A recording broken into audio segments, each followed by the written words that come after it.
Until you learn to follow through on the promises you make to yourself, you're never going to respect yourself. T.D. Jakes just said that. Goggins talks about the cookie jar, and he talks about how, you need to have that place you go back to in your head where you're like, I know who I am, I know where I've come from, and this is what I've done in the past. And you go to this place when you're getting hammered on by life, when you're training, it gets really hard and really dark.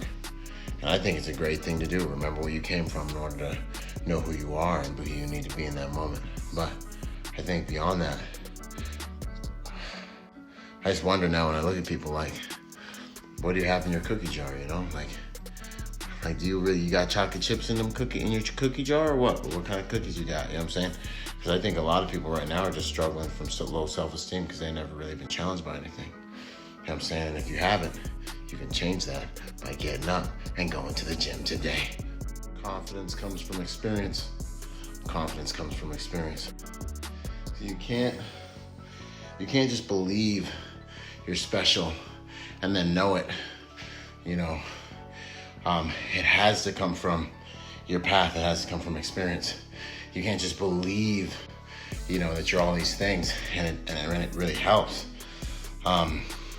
It's like saying I have faith but not taking action. You know what I'm saying?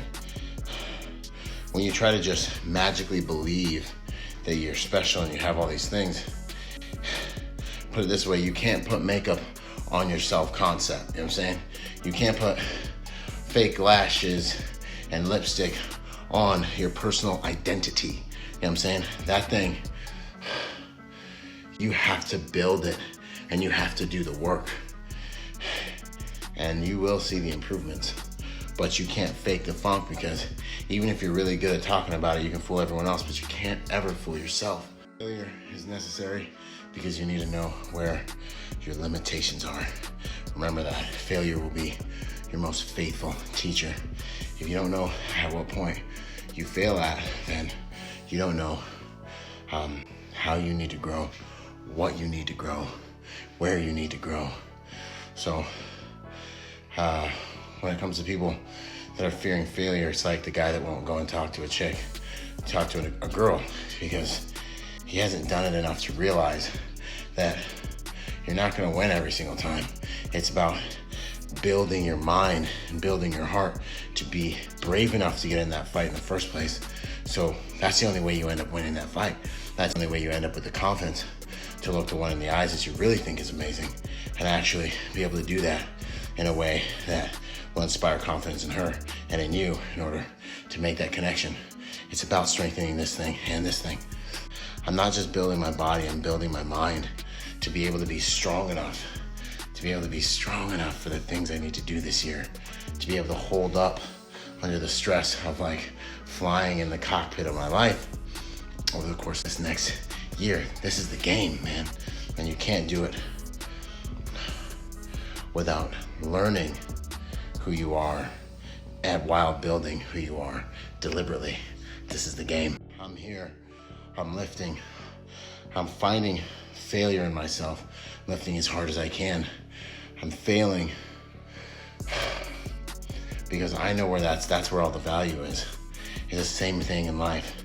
I think a lot of people, you can do some good work with a workout buddy, but I think the real good work comes when you're in isolation. When you're by yourself, you learn to work by yourself, and you learn to encourage yourself. You know what I'm saying? You don't need anybody else. I think that's when the best development happens, both physically, mentally, and emotionally. Learn to be able to work in isolation, because on your journey, that's what it's going to be. It's going to be you. People you love will be the last to recognize your greatness. I know that if you can really learn to master yourself, you can turn your doubt, your insecurities,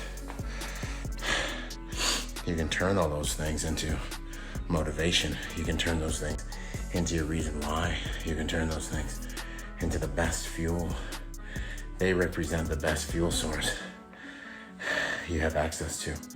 Running away from what you're afraid of is one of the most motivating, is really the, if not one of the most motivating things you have in your war chest. There is no end to the work But only those who've done the work realize how beautiful that truly is.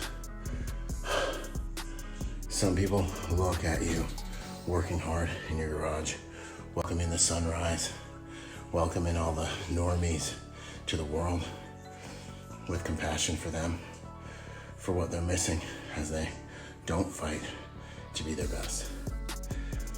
Someone from the outside looking in might think that this way of life is not pleasurable. They think sleeping in is better. But